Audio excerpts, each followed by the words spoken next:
بسم اللہ الرحمن الرحیم۔ السلام علیکم ورحمۃ اللہ۔ آج منگل 7 اپریل 2026 ہے۔ یہ خصوصی پروگرام فکر جہاں آمین میڈیا کی طرف سے پیش خدمت ہے اور احمد آباد سے نشر کیا جا رہا ہے۔ اس کے ہوسٹ ہیں حمزہ قریشی اور قریشی بانو۔ جی بالکل، اور آج ہم ایک انتہائی سنجیدہ اور اہم موضوع کا جائزہ لینے والے ہیں۔ قریب ہے یارو روز محشر، چھپے گا کشتوں کا خون کیوں کر، جو چپ رہے گی زبان خنجر، لہو پکارے گا آستین کا۔ بہت ہی گہرے اور بروقت اشعار ہیں۔ شکریہ ناظرین اکرام، اس تجزیاتی پیشکش میں ہم حالیہ مضمون کے نکات کو زمینی حقائق کے ساتھ سمجھنے کی کوشش کریں گے۔ آج ہمارے سامنے IRC کی ایک تفصیلی رپورٹ ہے جس میں کیرالہ کے اندر اسلاموفوبیا اور نفرت انگیز تقاریر کے 909 کیسز سامنے آئے ہیں۔ اور دیکھیں، یہ کوئی پرانی بات نہیں ہے۔ یہ کیسز صرف جنوری 2025 سے مارچ 2026 کے درمیان ریکارڈ کیے گئے ہیں۔ ہمارا مقصد یہاں مکمل غیر جانبداری سے حقائق کو دیکھنا ہے، کسی کی حمایت یا مخالفت نہیں کرنی۔ بالکل صحیح کہا آپ نے۔ اچھا، جب میں یہ رپورٹ دیکھ رہا تھا تو مجھے سب سے زیادہ حیرت ہن اعداد و شمار کی رفتار پر ہوئی۔ مطلب آپ بابو راج بگھوتی کی مرتب کردہ اس رپورٹ کے اس حصے کی بات کر رہے ہیں نا، جہاں موازنہ کیا گیا ہے؟ جی بالکل۔ اگر ہم 2024 کی بات کریں تو اوسطاً ہر 36 گھنٹے میں ایک کیس آ رہا تھا، یعنی پورے سال میں 260 کیسز تھے۔ ہاں، لیکن پھر 2025 میں یہ تعداد چھلانگ لگا کر 659 تک پہنچ گئی۔ اور پریشانی کی بات یہ ہے کہ 2026 کے تو ابھی صرف پہلے 3 مہینے ہی گزرے ہیں اور 250 نئے واقعات ریکارڈ ہو چکے ہیں۔ کیا بات کریے، یہ تو واقعی ایک بہت خطرناک پیٹرن ہے۔ مجھے یہاں ایک تشبیہ ذہن میں آ رہی ہے، جیسے کوئی رسنے والا پانی کا پائپ ہو اور ہم اسے نظر انداز کر دیں تو اچانک پورا کمرہ ہی پانی میں ڈوب جاتا ہے۔ بالکل درست تشبیہ ہے یہ۔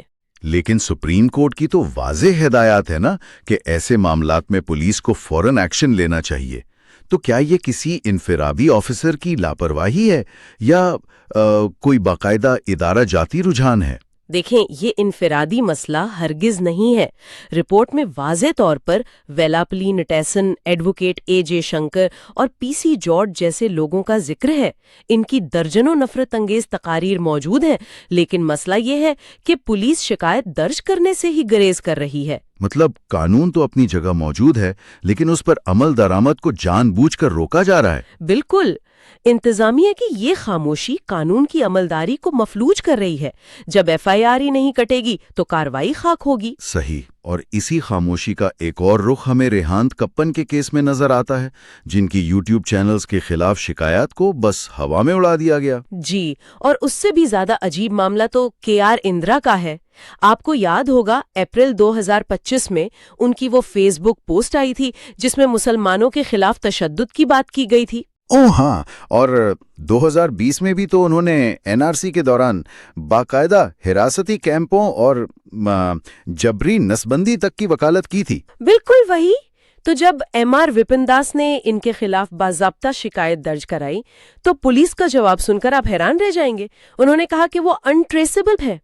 یہ کیسے ممکن ہے؟ ایک اتنی معروف شخصیت اچانک انٹریسیبل کیسے ہو گئی؟ اور اس سے بھی زیادہ حیرانی مجھے اس بات پر ہوئی کہ جب عثمان کٹپکا نے اس پر تنقید کی تو ان کے خلاف الٹی کارروائی شروع ہو گئی۔ یہی تو وہ دوہرا معیار ہے جس کی ہم بات کر رہے ہیں۔ مطلب شکایت کرنے والا یا نظام کی خامی دکھانے والا خود ہی ملزم بن گیا۔ ظاہر ہے یہ ایک واضح ادارہ جاتی تعصب کی نشاندہی کرتا ہے۔ جب قانون کے رکھوالے خود ایک خاص بیانیے کو بچانے لگ جائیں تو وہ انصاف نہیں رہتا بلکہ طاقت کا ہتھیار بن جاتا ہے۔ ہاں، ایک اور چیز جو مجھے بہت کنفیوز کر رہی ہے وہ اس کا سیاسی پہلو ہے۔